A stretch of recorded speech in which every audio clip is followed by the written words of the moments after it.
कुठं खानावळी बंद झाल्या, कुठे हॉटेलवाल्यांनी खाद्यपदार्थांचे दर वाढवले, तर कुठं लोकांनी गॅस सोडून चक्क चुली पेटवायला सुरुवात केली। गॅस एजन्सी बाहेर रांगा वाढत असून लोकांमध्ये चिंतेचं वातावरण तयार झालंय। हे सगळं झालंय इराणमध्ये सुरू झालेल्या त्या युद्धामुळे। भारतातच काय पण देशभरात सध्या एलपीजी टंचाई सुरू झाली आहे।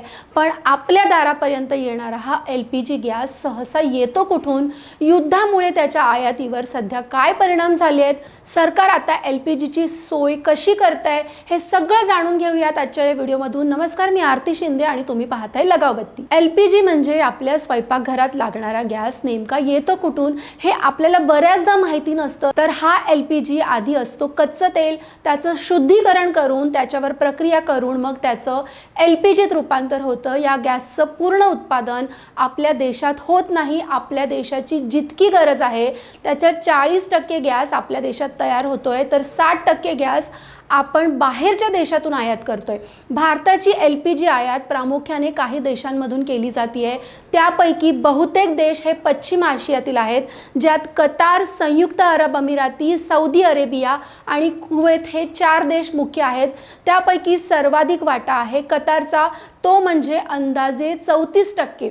याशिवाय संयुक्त अरब अमिरातीकडून अंदाजे 26% पुरवठा केला जातोय, तर त्यानंतर क्रमांक लागतो तो सौदी अरेबियाचा आणि नंतर कुवेतचा। हे 3-4च देश भारताच्या आयात केलेल्या एलपीजी पुरवठ्यांपैकी 90% पेक्षा जास्त एलपीजी पुरवतायत। त्यामुळे भारताचं गॅसच्या बाबतीत या देशांवर जास्त अवलंबित्व आहे, हे खरं आहे। भारत स्वतःही एलपीजी काही प्रमाणात उत्पादित करतो। तो प्रामुख्याने अरबी समुद्रातील मुंबई हाय इथे सरकारी मालकीच्या ONGC द्वारे चालवलं जाणारं हे क्षेत्र देशातील सर्वात मोठं उत्पादक क्षेत्र आहे। समुद्रात असणारं हे क्षेत्र देशांतर्गत तेल आणि वायूचा सर्वात मोठा वाटा पुरवतं। तसंच बंगालच्या उपसागरातील कृष्णा गोदावरी खोरं हे नैसर्गिक वायूसाठी नवं फ्रंटेरियर बनलंय।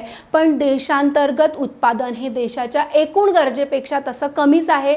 उत्पादित झालेल्या या कच्च्या तेलावर म्हणजेच कच्च्या एलपीजीवर प्रक्रिया केली जाते, त्याचं शुद्धीकरण केलं जातं, मग ते वापरण्यायोग्य बनतं। भारत सरकारचे विशेष उपक्रम असलेल्या Indian oil corporation, Bharat petroleum आणि हिंदुस्तान पेट्रोलियम या 3 रिफायनरीज कंपन्या आहेत। तर जामनगर येथील रिलायन्स ही खाजगी क्षेत्रातील एक मोठी रिफायनरी आहे। इथून मग प्रक्रिया झालेला गॅस हा टाक्यांमध्ये भरून मधल्या वितरण साखळीच्या माध्यमातून आपल्या घराच्या उंबरठ्यापर्यंत येतो। आत्ता अमेरिका आणि इराणमधील वाढत्या तणावाचा देशातील इंधन पुरवठ्यावर जो परिणाम झालाय तो आपण पाहतोच आहोत। पण एलपीजी आणि तेल पुरवठ्यातील या अडचणींमुळे अनेक देशांमध्ये संकट अधिकच वाढलंय। भारतातील वाढत्या चिंतेच्या पार्श्वभूमीवर सरकारने व्यावसायिक एलपीजी वापरावर निर्बंध कडक केले आहेत आणि पुरेसा घरगुती गॅस पुरवठा सुनिश्चित करण्यासाठी पावलं उचललेत। यासाठी देशात इसेन्शियल कमोडिटी कायदा सुद्धा लागू झालाय। यावरून विरोधकांनी केंद्र सरकारवर जोरदार निशाणा साधलाय। पण असं असलं तरी आता सरकारनं काही ठोस पावलं उचलायला सुरुवात केली आहे। 3 गोष्टी सरकार प्रामुख्याने करतंय। पहिलं म्हणजे देशात स्वतःचं एलपीजी उत्पादन पूर्ण क्षमतेनं करतंय। दुसरं म्हणजे पश्चिम आशियातील पारंपरिक आयातदार देशांशिवाय इतर आयातदारांना चाच पडणं। आणि तिसरी गोष्ट, युद्ध सुरू असलेल्या पश्चिम आशियातून गॅस सुरळीतपणे आयात करणं। भारत सरकारच्या आदेशानुसार रिफायनरीजना आता एलपीजीचं देशांतर्गत उत्पादन सुमारे 10% वाढवलं आहे। सरकारनं देशात घरगुती एलपीजी उत्पादन वाढवण्याच्या सूचना जारी केल्या आहेत। त्याचबरोबर केंद्र सरकारनं आता आयातदार देशांचा प्लॅन बी अंमलात आणायला सुरुवात केली। Algeria, America, Norway, Canada, Russia आणि इतर देशांमधून अतिरिक्त एलपीजी शिपमेंट भारतात येऊ लागले आहेत। त्यामुळे भारताची गॅसची गरज भागवण्यासाठी आता मध्य पूर्वेतील देशांशिवाय इतर देशांमधून आयात करण्यास सुरुवात झाली आहे। नॉर्वेसह अनेक देशांमधून अतिरिक्त गॅस कार्गो भारतात येऊ लागलेत। पश्चिम आशियातील कतार वगैरे पारंपरिक आयातदार देशांकडून एलपीजी आयात करायला युद्धामुळे मर्यादा आल्या आहेत। या देशांमधून भारतात एलपीजी हा होर्मुझच्या सामुद्रधुनी मार्गे येतो। ही सामुद्रधुनी इराण देशाला लागून आहे आणि इराणचं त्यावर बऱ्यापैकी नियंत्रण आहे। त्यामुळे हा मार्ग बंद होतो की काय अशी भीती वारंवार निर्माण झाली आहे। पण कालच याच मार्गावरून 2 जहाजांनी सुमारे 30 लाख पिंप कच्चं तेल भारतात आलंय।